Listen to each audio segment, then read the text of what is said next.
Hi நண்பர்களே, நான் தான் உங்க சோதாவி. சூப்பரான மதுரை ஃபுட் சேலஞ்ச் வீடியோ தான் பார்க்க போனேன். முதல் 4 லோக்கல் டிஷ் சாப்பிட போறேன். என்னால முடியுமா? வாங்க பார்க்கலாம்.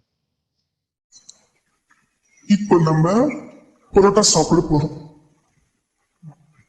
கிட்டத்தட்ட வேற லெவல்ல இருக்குடா. இது தோசை தோசையா இல்ல மீனுக்கே பாசனிரோ ஸ்பைசி சேலஞ்சா ரொம்ப ஸ்பைசியா இருக்கு. என்னால சாப்பிட முடியுமா? முடியும், பார்க்கலாம். ஜக்கு, உனக்கு ஒரு பைட் வேணுமா? மல்லிப்பூ மாதிரி இட்லி, ஸ்வீட் மாதிரி சட்னி. இதுதான் மதுரை.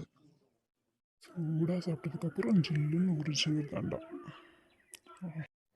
பி மெதுவா கூடி ஃப்ரீஸ் ஆயிரும். ஒரு ஜிகதண்டா டிபி. நண்பர்களே, இதுதான் மதுரை ஃபுட் சேலஞ்ச். உங்களுக்கு மதுரையில் பிடிச்ச டிஷ் என்னன்னு கமெண்ட்ல சொல்லுங்க. அது வரைக்கும் பை.